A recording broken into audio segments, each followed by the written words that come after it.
जिंदगी का अगर मूल्यवान क्षण है तो वो कौन सा?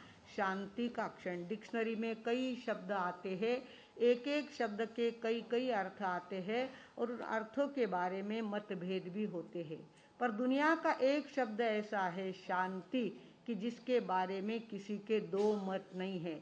सब चाहते हैं हमको शांति चाहिए, दिमाग की शांति चाहिए, मन की शांति चाहिए, हर बात की, घर में शांति चाहिए, समाज में शांति चाहिए, देश में शांति चाहिए। शांति शब्द बड़ा महत्व का है और शांति की साधना ही आध्यात्मिक साधना है। बाकी तो रीति रिवाज अपने अपने संप्रदाय के अनुसार सभी अपने अपने ढंग से करते हैं, पर शांति उसने कितनी साधी है उसके ऊपर उसके जीवन का थर्मामीटर देखा जा सकता है। कहते हैं गीता के अंदर अर्जुन ने प्रश्न पूछा, स्थिरावला समाधीत स्थित प्रज्ञ कसा से, कृष्णा सांग कसा बोले, कसा चाले फिरे कसा। उन्होंने कहा समाधि में स्थिर होने वाले पुरुष के लक्षण क्या, कैसा चलता है, कैसा बोलता है और कैसे समाधि में शांत और स्थिर रह सकता है।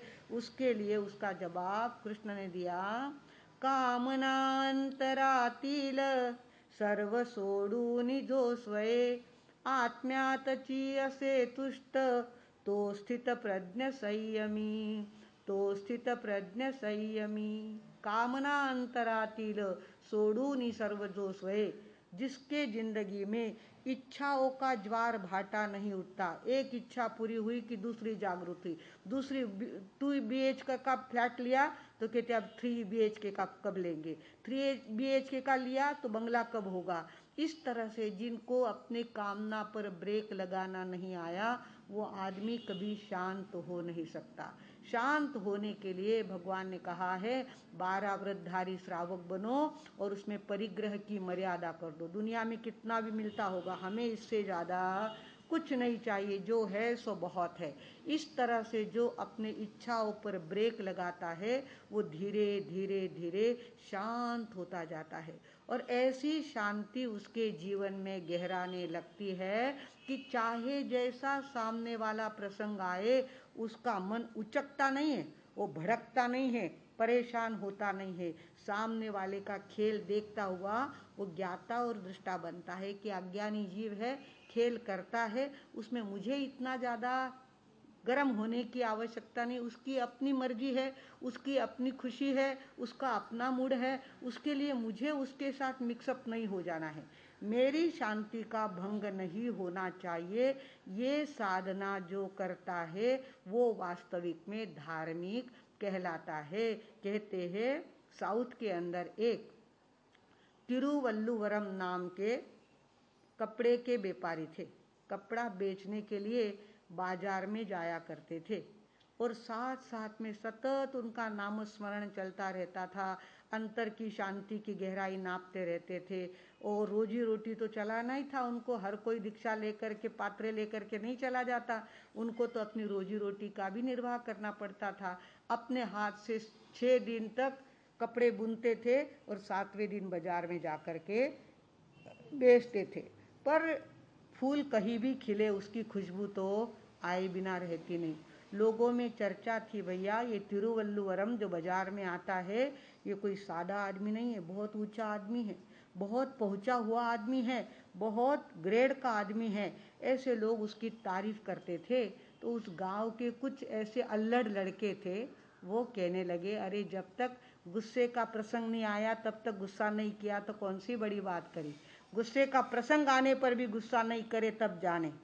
और वे 5-6 लड़के उनकी दुकान पे चले गए। उन्होंने दुकान लगाई थी, टाट बिछा करके बाजार में दुकान लगाई थी। उसमें से एक साड़ी उन्होंने क्या करी, ऐसे चिमटी में पकड़ करके उठाई ताकि उसकी जो घड़ी है वो साड़ी टूट जाए।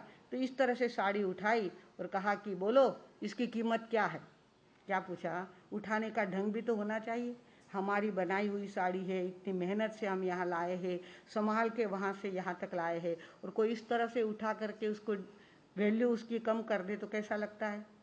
किंतु उतनी ही शांति से सस्ताई का ज़माना था तब, हमने भी देखा है 5-5 रुपए की साड़ियाँ मिलती थी नासिक में, तो उसने कहा इसकी कीमत 2 रुपये है। क्या कहा? इसकी कीमत 2 रुपये है। वो ही हंसने लग गए लड़के, और उन्होंने क्या किया, बीच में से साड़ी पकड़ी और उसके 2 टुकड़े कर दिए, फाड़ दी साड़ी, और कहते अब इस आधे टुकड़े की कीमत कितनी है? बोले 1 रुपया। और आधा टुकड़ा किया, इसकी कितनी कीमत? बोले 8 आने। और आधा टुकड़ा किया, उसकी कीमत कितनी? तो बोले 4 आने। और फिर बोले कि तेरी साड़ी हमने फाड़ डाली है, ये सारे 2 रुपये ले ले और छुट्टी कर दे। सारे एक दूसरे की तरफ देख रहे थे, इतना अपन ने किया तो भी ये गुस्से में नहीं आया और जवाब देता गया। तब तिरुवल्लुवरम ने कहा, बेटे इस टुकड़े को ले जाके घर में क्या करोगे? इसका तो कोई उपयोग तुम्हें नहीं होगा। मैं तुम्हारे 2 रुपये लेना नहीं चाहता, ये साड़ी रहने दो, मैं दूसरी साड़ी बुन लूँगा और दूसरी साड़ी बेच दूँगा। तुम इसके पैसे, मैं फटी हुई साड़ी के पैसे तुमसे ले नहीं सकते। उन्होंने कहा, अरे बाप रे, इतना नुकसान हुआ, इतना हमने इंसल्ट किया तो भी गुस्सा नहीं आया, साड़ी के टुकड़े किए तो भी गुस्सा नहीं आया, हर टुकड़े की कीमत भी बताते गए और आखिर में कीमत लेना भी मना कर दिया। ये क्या बात है? उन्होंने कहा, बेटे साड़ी के टुकड़े तो वापिस ठीक हो सकते हैं, पर तुम्हारी जिंदगी के टुकड़े हो रहे हैं, इसकी मुझे चिंता हो रही है। तुम्हारे मन की ये जो भावना है, टुकड़े करने की भावना है, इससे क्या हो रहा है, तुम्हारी जिंदगी के टुकड़े हो रहे हैं। ये टुकड़े तुम्हारे होते हुए मैं देख नहीं सकता। मेरी फटी हुई साड़ी की मुझे कोई चिंता नहीं है, चिंता तुम्हारे जिंदगी के साड़ी के टुकड़े हो रहे हैं, इसकी चिंता है। सारे बच्चे देखने लग गए कि जैसा सुना था उससे कई गुना ज़्यादा पाया। ऐसे भी लोग होते हैं जिनकी इतनी छेड़खानी करने के बाद भी गुस्सा तो नाम मात्र आया नहीं, और ऊपर से हमारी चिंता इसने की। सारे के सारे क्या हो गए, उनके पैर छूने लगे और कहने लगे, आज से आप हमारे गुरु और हम आपके चेले। कैसे गुस्सा नहीं लाना चाहिए ये कला हम आपसे सीखेंगे, और आप जो काम कहेंगे वो काम करेंगे, और आइंदे से किसी की भी छेड़खानी नहीं करेंगे। हमारी जो अल्लड़ स्वभाव है उसको कम करने की कोशिश करेंगे। तो तिरुवल्लुवरम ने कहा, तुमने तो मुझे 10 साड़ियों के पैसे दे दिए बेटा, तुमने अगर ये संकल्प कर लिया है तो मैंने सब कुछ पा लिया। मेरे 2 रुपए की एक साड़ी के बदले में मेरे 10 बच्चे अगर सुधर गए तो बहुत बड़ी बात बन गई। भागवानों, शांति की साधना इसे कहते हैं। ऐसी शांति की साधना हमारे जीवन में उतरे, ऐसा लगता हो तो घर जाने के बाद इच्छाओं को आमंत्रण नहीं देना चाहिए। आज कठे शॉपिंग में जाओ, आज शॉपिंग के लिए कहाँ जाना है, आज क्या लाना है, आज मार्केट क्या कह रहा है, आज शेयर मार्केट के क्या भाव चल रहे हैं, आदि आदि बातों में उलझते रहेंगे। पेपर की बातों को सुनकर उस पर चर्चा करते रहेंगे, इतनों का एक्सीडेंट हो गया, इतने मर गए, इतने ये हो गए, ऐसी बातें सुनते रहेंगे तो हमारे दिमाग का पानी उबलता रहेगा। और पानी अगर उबलता रहेगा तो उसमें अपना चेहरा कभी दिखेगा नहीं। उबलते हुए पानी ने